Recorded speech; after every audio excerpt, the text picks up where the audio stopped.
ನಮಸ್ಕಾರ ಸ್ನೇಹಿತರೆ. Comfort zone ಆಚೆಗೆ ಬದುಕನ್ನು ಆರಿಸಿಕೊಳ್ಳಿ. ಕೊಕ್ಕರೆಗಳ ಹಿಂಡೊಂದು ಸಮುದ್ರದ ಮೇಲೆ ಹಾರುತ್ತಾ ಒಮ್ಮೆ ಸಮುದ್ರದ ಮಧ್ಯಭಾಗದಲ್ಲಿರುವ ಒಂದು ದ್ವೀಪ ತಲುಪಿತು. ಆ ದ್ವೀಪ ಅತ್ಯಂತ ವಿಶಾಲವಾಗಿ ಸಂಪದ್ಭರಿತವಾಗಿತ್ತು. ಕೊಕ್ಕರೆಗಳಿಗಂತೂ ಸಂಭ್ರಮವೋ ಸಂಭ್ರಮ. ಅಲ್ಲಿ ಬೇಕಾದಷ್ಟು ಸಮುದ್ರದ ಜೀವಿಗಳ ಆಹಾರವಿತ್ತು. ಬಿಸಿಲು, ಗಾಳಿ, ಹವೆ ಎಲ್ಲವೂ ಚೆನ್ನಾಗಿತ್ತು. ಅಷ್ಟೇ ಅಲ್ಲ ಸ್ನೇಹಿತರೆ, ಅವುಗಳನ್ನು ತಿನ್ನುವ ಶತ್ರು ಪ್ರಾಣಿಗಳು ಕೂಡ ಯಾವೂ ಅಲ್ಲಿ ಇರಲಿಲ್ಲ. ಅಲ್ಲಿರುವಷ್ಟು ದಿನ ಕೊಕ್ಕರೆಗಳಿಗೆ ಸ್ವರ್ಗ ಸಮಾನವಾಗಿತ್ತು. ನಾವೇಕೆ ಇಲ್ಲೇ ಇರಬಾರದು ಎಂದು ಹಿಂಡು ಯೋಚಿಸಲಾರಂಭಿಸಿತು. ತಿನ್ನಲು ಹೇರಳವಾಗಿ ಆಹಾರ, ಓಡಾಡಲು ಸ್ಥಳ, ಜೊತೆಗೆ ಶತ್ರುಗಳ ಭಯವೇ ಇಲ್ಲ. ಹೀಗಿರುವಾಗ ಒಂದು ಸ್ವಲ್ಪ ದಿನದ ನಂತರ ಮುದಿಕೊಕ್ಕರೆಯೊಂದು ಇಡೀ ಹಿಂಡನ್ನು ಕರೆದು, ನಾವು ಇದೇ ರೀತಿ ಬರೀ ತಿಂದುಂಡು ಆರಾಮಾಗಿ ಇದ್ದರೆ, ಸವಾಲುಗಳನ್ನು ಸ್ವೀಕರಿಸದೇ ಇದ್ದರೆ ಆಲಸಿಗಳಾಗಿ ಹೋಗುತ್ತೇವೆ. ನಮ್ಮಲ್ಲಿ ಎಷ್ಟೋ ಕೊಕ್ಕರೆಗಳು ಈಗ ಸುಮಾರು ದಿನದಿಂದ ಹಾರುವುದನ್ನೇ ಬಿಟ್ಟಿವೆ. ಇದೇ ರೀತಿ ಆದರೆ ನಾವು ಹಾರುವುದನ್ನೇ ಮರೆತು ಬಿಡುತ್ತೇವೆ. ಬನ್ನಿ ನಾವೆಲ್ಲರೂ ಮರಳಿ ನಮ್ಮ ಹಳೆ ಕಾಡಿಗೆ ಹೋಗೋಣ. ಅಲ್ಲಿ ಸವಾಲುಗಳೊಂದಿಗೆ ಬದುಕನ್ನು ಸ್ವೀಕರಿಸೋಣ. ಆಗ ನಾವೆಲ್ಲರೂ ಚುರುಕಾಗುತ್ತೇವೆ ಎಂದು ಬುದ್ಧಿ ಹೇಳಿತು.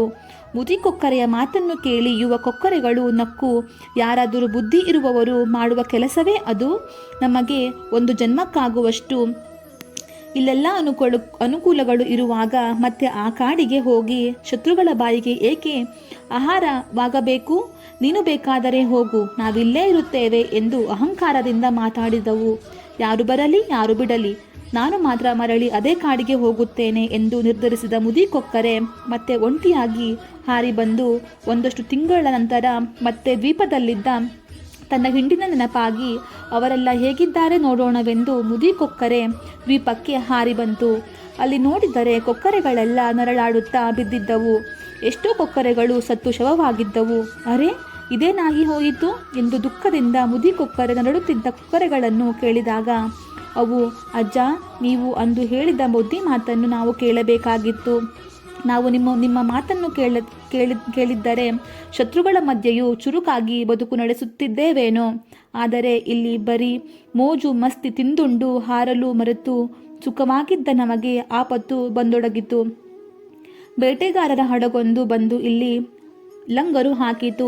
ಬೇಟೆಗಾರರು ತಮ್ಮ ಜೊತೆ ಕರೆತಂದಿದ್ದ ನಾಯಿಗಳು ಈ ದ್ವೀಪದ ಮೇಲೆ ಒಂದಷ್ಟು ದಿನ ನಮ್ಮನ್ನೆಲ್ಲ ನೋಡುತ್ತಾ ತಿರುಗಾಡಿದವು. ಆದರೆ ಕೆಲ ದಿನಗಳಲ್ಲೇ ಆ ನಾಯಿಗಳಿಗೆ ನಾವು ಹಾರಲಾಗದೆಂದು ಗೊತ್ತಾದಾಗ ದಿನವೂ ನಮ್ಮನ್ನು ಬೇಟೆಯಾಡಿ ತಿನ್ನಲಾರಂಭಿಸಿದವು.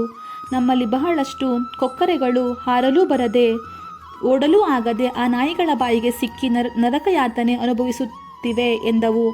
ಕತೆ ಚಿಕ್ಕದಾದರೂ ಸ್ನೇಹಿತರೆ, ಇದು ನಮಗೆ ಕೊಡುವ ನೀತಿ ಬಹಳ ದೊಡ್ಡದು. ಎಲ್ಲಿಯವರೆಗೂ ಜೀವನದ ಸವಾಲುಗಳನ್ನು ಸ್ವೀಕರಿಸುತ್ತಾ ಕಷ್ಟಗಳನ್ನು ಎದುರಿಸುತ್ತಾ ಮನಸ್ಸು ಗಟ್ಟಿ ಮಾಡಿಕೊಂಡು ಬದುಕುತ್ತೇವೆಯೋ ಅಲ್ಲಿಯವರೆಗೂ ನಮ್ಮಲ್ಲಿ ಬದುಕುವ ಕಿಚ್ಚು ಜಾಗೃತವಾಗಿರುತ್ತದೆ. ಆದರೆ ನಮಗೆಲ್ಲ ಅನುಕೂಲಗಳು ಸಿಕ್ಕು ನಾವು ಕಷ್ಟಗಳನ್ನೇ ನೋಡದೆ ಹೋದರೆ, ಎಲ್ಲವೂ ನಮಗೆ ಅನುಕೂಲಕರವಾಗಿದ್ದರೆ, ಹೋರಾಟ ಮನಸ್ಥಿತಿಯೇ ಇಲ್ಲದೆ ಬದುಕಿನ ಒಂದು ಪುಟ್ಟ ಹೊಡೆತವೂ ಕೂಡ ನಮಗೆ ಮಾರಕವಾಗುತ್ತದೆ.